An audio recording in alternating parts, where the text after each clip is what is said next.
दोस्तों अमृतकाल चल रहा है और इस काल में डंकापति का डंका बज रहा है। विश्वगुरु हम बनने वाले हैं। दोस्तों चंद्रयान का श्रेय लेने वाले नरेंद्र मोदी वैज्ञानिकों का ख्याल नहीं रख पा रहे हैं। एक वैज्ञानिक जंतर मंतर पर भूख हड़ताल कर रहे हैं तो दूसरे वैज्ञानिक इसरो से इस्तीफे दे करके पलायन कर रहे हैं। दोस्तों इस बार इसरो में खलबली। गगनयान और चंद्रयान 3 से जुड़े 100 से ज्यादा वैज्ञानिकों ने नौकरी छोड़ दी। एक साल में 120 से भी ज्यादा वैज्ञानिकों ने नौकरी छोड़ दी। आखिर क्या हुआ होगा? कैसे विश्वगुरु बनेंगे? क्यों वैज्ञानिकों को ख्याल नहीं रखा जा रहा है? पूरी खबर बताने जा रही हूँ। दोस्तों नमस्कार, आप देख रहे हैं बामसेफ न्यूज और मैं हूँ आपका साथ शैला। दोस्तों डंकापति ने खूब डंका बजाया विश्व में। भारत का अंतरिक्ष मिशन इन दिनों एक नए संकट के दौर से गुजर रहा है। देश की सबसे प्रतिष्ठित स्पेस एजेंसी इसरो से हर साल 100 से 120 वैज्ञानिकों के इस्तीफे की खबरें सामने आ रही हैं। रिपोर्ट बताती है कि पिछले कुछ महीनों में ये संख्या कुछ ज़्यादा ही बढ़ चुकी है। जिससे चौंकाने वाली बात तो ये है कि इसरो छोड़ने वाले इन साइंटिस्टों में से गगनयान और चंद्रयान जैसे महत्वाकांक्षी परियोजनाओं को संभालने वाले मुख्य चेहरे भी शामिल हैं। जिस गगनयान और चंद्रयान का श्रेय नरेंद्र मोदी खुद पे लेते थे, वही वैज्ञानिक सबसे ज्यादा इस्तीफा देकर चले गए। इस अचानक शुरू हुए सिलसिले ने सरकारी महकमे में और अंतरिक्ष विभाग की नींद उड़ाकर रख दी है। चलिए जानते हैं कि आखिर वैज्ञानिकों की इस्तीफे की वजह क्या रही। विश्वगुरु में डंका बजाने वाले आखिर इतने दिनों तक सो कैसे रहे थे? दोस्तों आखिर क्यों इसरो छोड़कर जा रहे हैं वैज्ञानिक? कोई तो बड़ी वजह होगी। क्या है इसके पीछे का राज? सब कुछ बताने जा रही हूँ। दोस्तों भारतीय अंतरिक्ष अनुसंधान संगठन के अनुभवी प्रतिभाओं के बाहर जाने की मुख्य वजह देश के प्राइवेट स्पेस सेक्टर में आया उछाल है। यानी हर चीज़ें तो प्राइवेट कर दी गई है और सब प्राइवेट होने के साथ साथ इसरो का भी ये हाल है। हाल ही के दिनों में सरकार ने निजी कंपनियों के बड़े सैटेलाइट प्रोजेक्ट सौंपने और लॉन्च जो व्हीकल है तकनीकी ट्रांसफ़र करने की नीतियां बनाई और सबको प्राइवेट करके प्राइवेटलाइजेशन कर दिया। इसके बाद से ही बाजार में अंतरिक्ष वैज्ञानिकों के माहिर दिग्गजों की मांग जो है वो आसमान छूने लगी और पैसा नरेंद्र मोदी के पास कम। निजी क्षेत्र की कंपनियां इन वैज्ञानिकों को बेहतर पैकेज और नए अवसर दे रही हैं।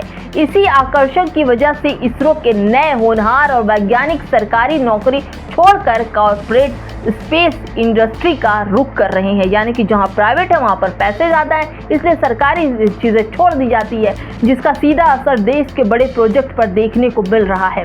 कैसे विश्वगुरु बनेंगे? कैसे टेक्निक? जब हमारे पास वैज्ञानिक ही नहीं होंगे तो हम टेक्निक कहाँ से लेकर आएंगे?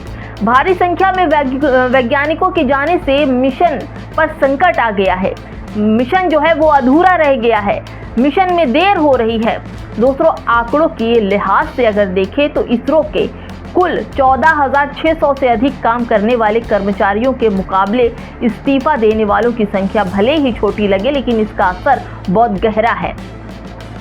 अगर बात की जाए सुवाराव सैटेलाइट सेंटर लगभग 1,329 कर्मचारी काम करते हैं। वहां से करीब 80 वैज्ञानिक जा चुके हैं। सोचिए दोस्तों। वहीं 4,577 कर्मचारी वाले विक्रम साराभाई स्पेस सेंटर से कम 20 वरिष्ठ वैज्ञानिकों ने विदाई ले ली। इसमें LVM-3 प्रोजेक्ट में डायरेक्ट विक्टर जोसेफ और चंद्रयान 3 के प्रोजेक्ट मैनेजर आदित्य जो थे, उनका नाम था आदित्य रल्लापल्ली जैसे बड़े नाम शामिल हैं, वो भी छोड़कर जा चुके। इन प्रमुख चेहरे के हटने से गगनयान जैसे राष्ट्रीय जो महत्व के मिशनों की रफ्तार जो है वो धीमी हो गई, सीमित हो गई और खतरा मंडाने लगा। दोस्तों सोचिए, अगल बगल हमारे दुश्मन देश हैं और हम कुछ काम नहीं कर रहे हैं। आपको याद होगा कि चंद्रयान 3 की सफलता की खबर आई थी, तब मीडिया ने एक कोने में रहकर भी खूब खबरें छापी थी। इस अभियान के बाद जो ज़रूरी कलपुर्जे बनाने वाली सरकारी उपकरण हैवी इंजीनियर कॉरपोरेशन लिमिटेड के इंजीनियरों और कर्मचारियों का वेतन सरकार कई महीनों से रोके हुई थी। दोस्तों उस बार भी खबर आई थी, अगर नेता की नीयत साफ ना हो तो बहुत हथकंडे होते हैं। लेकिन अब नरेंद्र मोदी की सरकार किसी का भी इस्तीफा मंजूर नहीं करेगी। अब उसने हथकंडे अपना लिए हैं। अब कोई भी वैज्ञानिक नरेंद्र मोदी की नज़र से बचकर नहीं जा सकता और उसको कई हजार रुपए अगर वो बिना बताए जाता है तो सरकार को देने पड़ेंगे।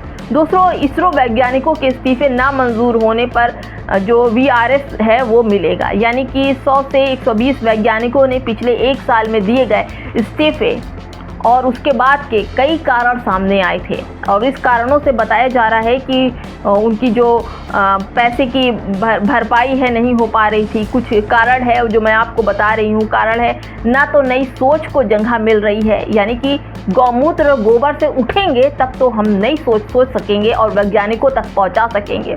फैसले लेने में देरी, लोग घूमते रहेंगे विदेश तो फैसला तो देर होगा ही, ना ही उनकी मेहनत को सराहाया जा रहा है। सारा श्रेय तो खुद ही ले लिया जाता है, जैसे लग रहा है कि खुद ही चंद्रयान उड़ाएंगे। दोस्तों, जय विज्ञान नारा तो नारा ही है, चरित्रार्थ में सरकार का विज्ञान पर से भरोसा नहीं दिखाई पड़ता। सरकार भी क्या करे, जो पैसा देश की तरक्की में खर्च होना चाहिए वो तो कहीं और ही लगाया जा रहा है।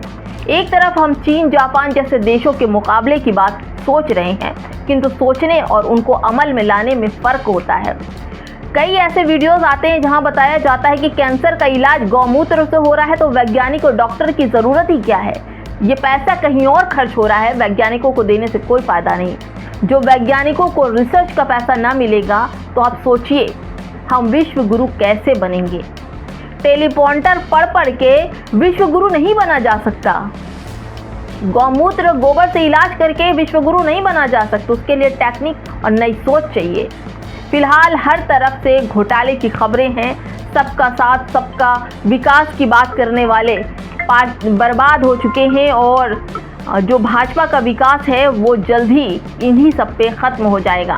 दोस्तों सोचिए, इसरो का इस्तीफ़ा, छात्रों का इस्तीफ़ा, सब जगह इस्तीफे पर इस्तीफे हो रहे हैं। तो अब क्या सरकार केवल धर्मेंद्र प्रधान का इस्तीफा बच्चे मांग रहे हैं या फिर नरेंद्र मोदी का भी इस्तीफा होगा? कमेंट में ज़रूर बताइएगा। नमस्कार।